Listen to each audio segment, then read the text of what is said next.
Being the strongest country, the leader of the world, it's not just about having the best weapons and many resources. It's about having the courage not to be afraid to use all this at the right time against criminals and tyrants. Trump will not achieve peace. He can force Ukraine to surrender, which will destroy the state and bring a brief period of silence in the region for 2-3 years. However, after these 3 years, Russian expansion will continue to the next European countries. The Russians have already largely reorganized their army and increased its number to 1.5 million people. They also want to expand the operational space for Baltic Fleet, which in the future could involve an attack on the Baltic countries. Now, because of the sharp and dramatic change in Trump's policy, the United States has stopped being the leader of the democratic world, unfortunately. Submitting to Russia's desires and following its conditions and requirements, it's a fiasco. We don't do this even under fire. Putin didn't look for contact or meeting with Trump and didn't attempt to rebuild relations with Washington. And it looks very shameful that the United States runs after Russia, asking for something, asking for meetings, instead of pressing and eliminating all of Russia's capacities and capabilities in the financial and military-industrial aspects. Instead of destroying this threat to the civilized world, the US state apparatus is now trying to legalize and stabilize the whole country of murderers and terrorists. In general, all people in the civilized world should decide whether we live by the laws of international law or not, whether we live by criminal code or not. Accordingly, we punish murderers and criminals, or we decide that we don't punish them.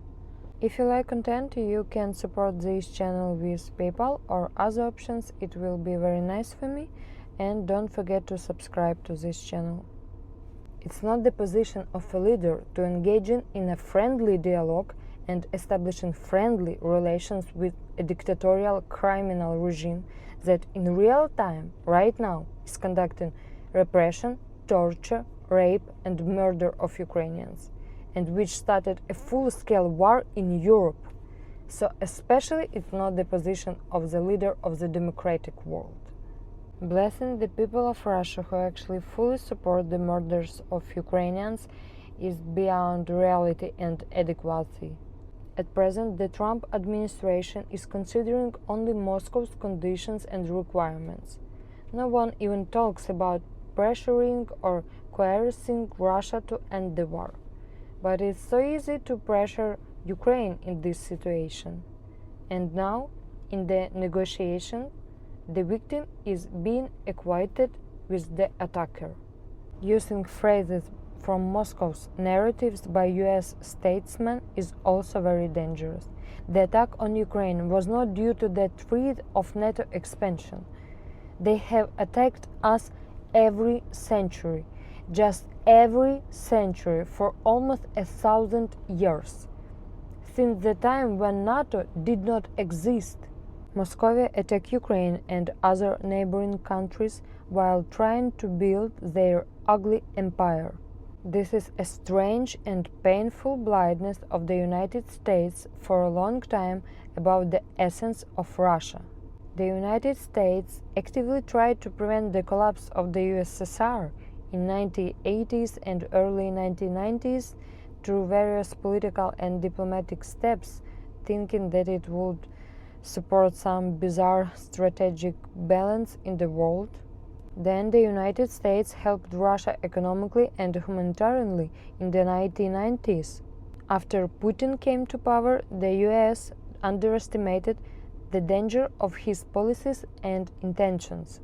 In general, in the last 30 years, Moscow occupied part of Moldova, then provoked Abkhazian war, then committed 2 wars in Chechnya, then attacked Georgia, then invaded Syria, and of course Ukraine.